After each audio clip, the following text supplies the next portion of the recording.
નમસ્કાર મિત્રો, આજે આપણે એવી ખૂબ જ મહત્વની વાત કરવા જઈ રહ્યા છીએ જે દરેક વજન ઘટાડવા માટે મહેનત કરે છે એમની માટે જાણવી જરૂરી છે। હા, વજન ઘટાડવા માટે આપણે બધા જ ખૂબ જ મહેનત કરીએ છીએ, નવી ડાયટ ટ્રાય કરીએ છીએ, નવી એક્સરસાઇઝ શરૂ કરીએ છીએ, પણ શું આપણે જાણીએ છીએ કે કેટલીક સામાન્ય ભૂલો આપણા સારા પરિણામને અટકાવી શકે છે? તો મિત્રો, જો તમે વજન ઘટાડવાની શરૂઆત કરી છે તો આ વિડિયો તમારા માટે છે।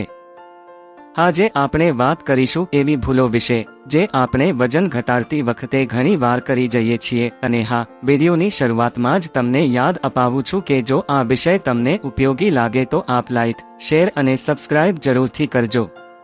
આવો આપણે શરૂ કરીએ। ઝડપથી વજન ઉતારવાની ઈચ્છા। આપણે બહુ મોટી મિસ્ટેક કરીએ છીએ કે વજન ઝડપથી ઉતારી લેવાની આશા રાખીએ છીએ। ખૂબ જ ઓછું ખાઈને અથવા તો ફક્ત ડ્રિંક્સ પર રહીને વજન ઘટાડવા માટે સ્ટાર્વિંગ ડાયટ એપ્રોચ કરતા હોઈએ છીએ। વજન ઝડપથી ઉતારવાનું એવું નક્કી કરીએ છીએ જેનાથી ખોરાકનો પૂરતો પોષણ મળતું નથી। આ રીતે કરવાથી શરીરમાં પોષક તત્વોની અછત થવા લાગે છે, બોડીની એનર્જી નષ્ટ થાય છે અને લાંબા ગાળે શરીર પર ખરાબ અસર પડે છે।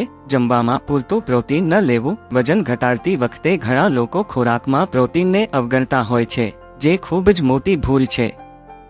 પ્રોટીન આપના પોષણ માટે અત્યંત જરૂરી છે અને બોડીમાં મસલ્સના બિલ્ડિંગ માટે પણ જરૂરી છે। જ્યારે આપણે પ્રોટીન નથી લેતા ત્યારે આપણી મસલ્સ તૂટવા લાગે છે, જેને લીધે મેટાબોલિઝમ ધીમું પડી જાય છે, જે વજન ઉતારવાની પ્રક્રિયામાં અવરોધ બને છે। કેલોરી કટિંગમાં વધારે આક્રમક થવું। વજન ઘટાડવા માટે તમે કેલોરી કટિંગનો અભિગમ અપનાવતા હોવ છો, પણ જંગલીપણું ન કરો। આપણી બોડી માટે કેલોરી એ એનર્જી જ છે। જો આપણે અત્યારે બોડીમાં અત્યંત ઓછી કેલોરી પહોંચાડીશું તો એનાથી મેટાબોલિઝમ ઢીલું થઈ જશે અને આપનું વજન ઘટશે નહીં। ધીમે ધીમે કેલોરી કટ કરો, અચાનકથી નહીં। ઘણીવાર એક્સરસાઇઝમાં વધુ પરસેવો વહાવવો। એક્સરસાઇઝ તો સારી વાત છે, પણ ખૂબ જ હદ સુધી એક્સરસાઇઝ કરવી એ તો ખોટું છે। આનાથી શરીરમાં અસંતુલન આવી શકે છે અને ઘણીવાર ઈજાઓ પણ થઈ શકે છે। એક રિપોર્ટ મુજબ વધારે કસરત કરવાથી બોડીના મસલ્સ અને હાડકાં પર ખરાબ અસર પડે છે। હળવા અને મજબૂત વ્યાયામ અપનાવજો। હાઇડ્રેશનની અછત। પાણી ઓછું પીવું એ એક સામાન્ય ભૂલ છે। વજન ઓછું કરવા માટે આપણે ઘણો પરસેવો વહાવીએ છીએ અને પાણી પીવાનું ભૂલી જઈએ છીએ। પાણીની અછતથી આપના મેટાબોલિઝમની પ્રક્રિયા નબળી પડી જાય છે।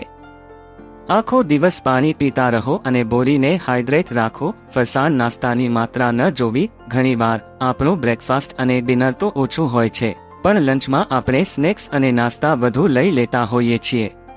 નાસ્તામાં ખાવામાં સરળ લાગે છે, પણ મોટે ભાગે તે વધુ કેલોરી આપતું હોય છે। રાતે જમવાનું મોડું કરવું। મિત્રો, જો આપણે લેટ નાઇટ જમવાનું ખાઈએ તો એ આપના મેટાબોલિઝમને નબળું બનાવે છે।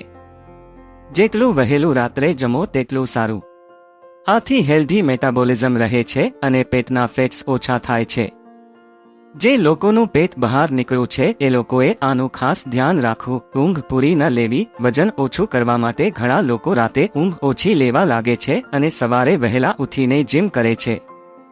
ઊંઘની અછત બોડીમાં કોર્ટિસોલ લેવલ વધારે છે, જે સ્ટ્રેસ હોર્મોન છે। આ કારણે મેટાબોલિઝમ ડાઉન થાય છે અને વજન ઓછું કરવાનું કામ પણ ધીમું થઈ જાય છે। કાચા ફળ અને શાકભાજી ન ખાવા। વજન ઓછું કરવા માટે ઘણા લોકો ફક્ત રોટલી અથવા ચોખાનો આહાર લેવા લાગે છે, પણ ફળ અને શાકભાજી બોડી માટે એન્ટીઓક્સિડન્ટ્સ અને વિટામિન્સ આપવા માટે મહત્વના છે। આથી ખાતરી કરો કે તમારો ખોરાક સંતુલિત છે। ખાલી પેટે વ્યાયામ કરવો। ઘણા લોકો એવું માને છે કે ખાલી પેટે વ્યાયામ કરવાથી ફેટ ઝડપથી બર્ન થાય છે, પણ ખરેખર તે ખોટું છે।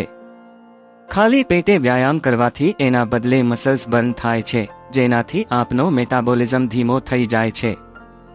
હલકો નાસ્તો કરી અને પછી એક્સરસાઇઝ કરો। તો મિત્રો, આ બધી વાતોને ધ્યાનમાં રાખીને વજન ઓછું કરવાની મહેનત શરૂ કરજો। કાળજીપૂર્વકના પગલાં અને સાચા ખોરાકના ફોર્મ્યુલા અપનાવશો તો જ આગળ જઈ શકશો। તો હવે આપને ખબર પડી ગઈ હશે કે વજન ઘટાડતી વખતે કઈ ભૂલો ન કરવી। અને હા, જો આ વિડીયોએ આપને ઉપયોગી લાગ્યો હોય તો લાઈક, શેર અને સબસ્ક્રાઇબ જરૂરથી કરજો।